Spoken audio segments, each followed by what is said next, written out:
Explain करना उसकी interpretation उसकी लगे शरह तो पूछ तफसील लेंगे डिटेल कैसी बयान वीडियो करना है बनाना कोई हमें भी नहीं है। सिखाएं।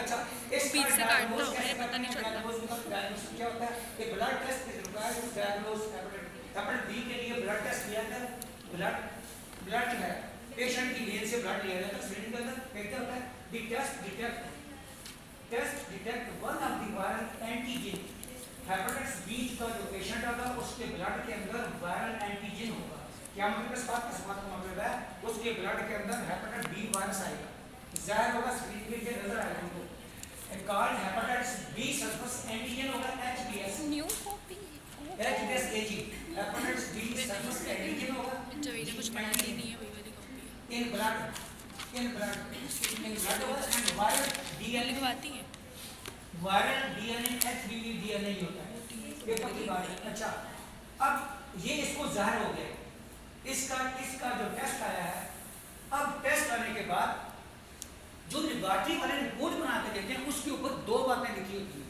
ये पूरी एक हिस्ट्री लिखी होती है ये भी लिखा होता है डीएनए वायरस है और एचएस लिखा होता है एंड एक होता है एंटीजन एंटीजन वो होता है जो पहले से खून में मौजूद है एंटीजन एक होता है एंटीबॉडी एंटीबॉडी बाहर से आता है एंटीबॉडी इसको खत्म करने के लिए अच्छा रिपोर्ट में ये लिखा होगा जो लेबोरेटरी की रिपोर्ट होगी ये तीसरा लेबोरेटरी वाले बहुत मशहूर हैं दीन मोहम्मद वाले जिनके चाचा ताया मामा सारे पैथोलॉजिस्ट हैं जी और रिएक्टिव मींस पॉजिटिव अगर रिपोर्ट में ये लिखा होता है रिएक्टिव मींस पॉजिटिव होता है अगर नॉन रिएक्टिव लिखा होता है इसका मतलब इसको नेगेटिव नहीं है इसको हेपेटाइटिस नहीं है इसी तरह ये पूरी रिपोर्ट होकर इस तरह ये डायग्नोज हो जाता है। अब टेस्ट की क्या नाम है लैब टेस्ट के हेपेटाइटिस बी जो कोरोना को टेस्ट है एक होता है लिवर बायोप्सी क्या होती है तो बच्चों लिवर के अंदर एक नीडल डाल के नीडल इंसर्ट करते हैं फिर उसको बाहर निकाल देते हैं फिर उसमें स्प्रेड मार के लिवर का थोड़ा सा पीस उसके सेल उसके टिश्यू आ जाते हैं वो बोतल में डाल के पैक करके उसको लेबोरेटरी में भिजवाते हैं टेस्ट करवाने के लिए कि इसको हेपेटाइटिस बी है या नहीं है कैंसर तो नहीं हो रहा सर पहला टेस्ट करवाना। दूसरा एलाइजा मेथड एलाइजा जो है एलाइजा मुझे नहीं पता कौन है एलाइजा का मतलब था enzyme linked amino solvent acid ये टेस्ट का नाम है ये नहीं होता स्क्रीन आउट हो जाता है इससे कि इसको हेपेटाइटिस बी है या नहीं है कोरोना क्या एक्यूट है सब पता चल जाता है क्लियर। उसके बाद PCR polymerase chain reaction polymerase chain reaction ये पीसीआर में क्या करता है याद रखिएगा मेरी एक बात आप जो है लिवर बायोप्सी करवा लें या आप एलाइजा मेथड करवा लें या पीसीआर करवा लें ये लिवर में कहीं ना कहीं बैठा रहता है ये जाता ही नहीं सारी जिंदगी कब्र तक इंसान को नहीं छोड़ता हेपेटाइटिस बी और सी मैं ये बात याद रखिएगा ठीक है इसमें नहीं आएगा इसमें आ जाएगा इसमें नहीं आएगा तो इसमें लाजमी आएगा ये कहीं ना कहीं स्लो डाउन होकर बैठा होता है ये जाता ही नहीं ये इतना वायरल खतरनाक है ये वायरस इतना वायरल खतरनाक है हेपेटाइटिस बी ये जो हेपेटाइटिस बी का जो वायरस होता है ये डीएनए होता है हेपेटाइटिस ए का एसएसआरएनए होता है एसएस का मतलब है single stranded RNA hepatitis A का होता है बी का जो होता है वो डबल स्ट्रैंडेड आरएनए का डबल स्ट्रैंड डीएसडीएनए का मतलब होता है डबल स्ट्रैंडेड डीऑक्सीराइबोन्यूक्लिक एसिड। तवज्जो कीजिएगा ये मैंने मेडिकल लेबोरेटरी टेस्ट के नाम बताए और इसकी प्रिवेंशन कैसे करें तवज्जो कीजिएगा इस बीमारी को प्रिवेंट कैसे किया जाता है ताकि दूसरों में ना फैले घर में ना फैले उसको ना लगे। पहली बात इस पेशेंट को आइसोलेट करना चाहिए इस मरीज को हॉस्पिटल में दाखिल किया जाता है। हेपेटाइटिस ए बी सी की वार्डें अलग होती हैं स्कैबिस की वार्डें अलग होती हैं टीबी की वार्डें अलग होती हैं सुनो ये वार्डें अलग अलग होती हैं इनको मेडिकल डिपार्टमेंट ने कहा है कि इनको अलग अलग आइसोलेट करो। वो बीमारियाँ जो हाईली कंटीजियस होती हैं एक से दूसरे को बहुत जल्दी लग जाती हैं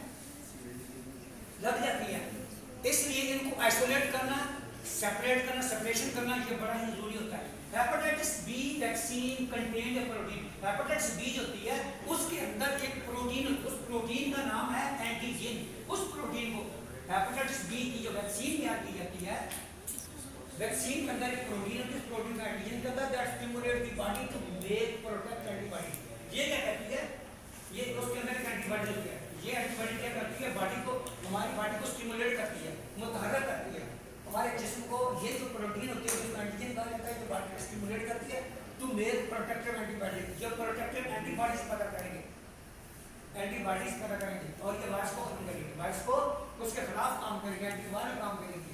अच्छा अब आता हूँ मैं वैक्सीन का क्या नाम है। वैक्सीन जो है, वैक्सीन जो है, वैक्सीन इंजेक्शन उसका नाम है एंजेनेक्स बी। ये पैक आता है, इसके अंदर 3 डोजेस की देनी होती है। पहले मंथ देनी होती है, फिर दूसरे महीने देनी होती है, दूसरे महीने देनी होती है, फिर उसके बाद 6 माह के बाद 1 डोज देनी होती है। पहले महीने देंगे, दूसरे महीने देंगे, फिर 6 माह के बाद देंगे डोज। 3 डोजेज होगी। एक होती है बूस्टर डोज, एक और बूस्टर डोज, वो साल के आखिर में देनी होती है। ये 3 डोजेस लाजमी देनी होती हैं। जो इंट्रामस्कुलर इंजेक्शन लगाया जाता है जी, booster dose at the 1 year, 1 साल के बाद। अच्छा BIG, HBIG, hepatitis B immunoglobulin. Hepatitis B immunoglobulin is not a vaccine. ये एक वैक्सीन नहीं है, लेकिन hepatitis B immunoglobulin is made from human plasma.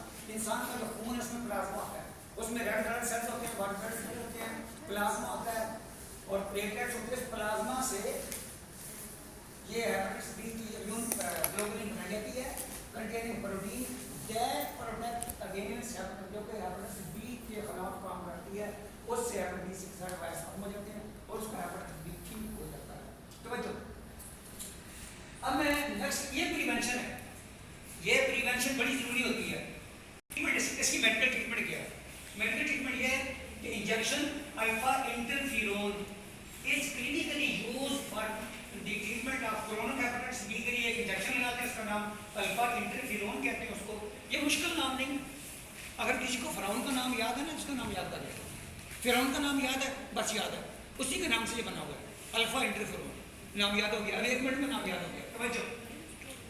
Corona hepatitis infection है, ये हाईली इफेक्टिव अगेंस्ट HBV। ये जो इंजेक्शन है अल्फा इंटरफेरोन, ये हेपेटाइटिस बी के खिलाफ काम करता है। बी वायरस के this drug reduce hepatic inflammation को रिड्यूस करेगी and lower the level of HBV in chronic carrier. जो क्रोनिक कैरियर है, जो कोरोना कैरियर का मतलब पुराने मरीज है हेपेटाइटिस बी वायरस के, उसके HBV की मिकदार को बिल्कुल कम करेंगे, उसको स्लो डाउन करके खत्म करेंगे, रिड्यूस करेंगे। कोरोना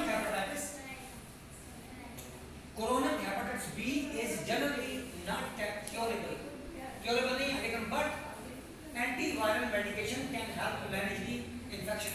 लेकिन एंटीवायरल ड्रग दी जाती है वो कुछ ना कुछ मैनेज कर लेती हैं, लेकिन वो रहता लाजमी। अगर reduce the risk of long term liver damage.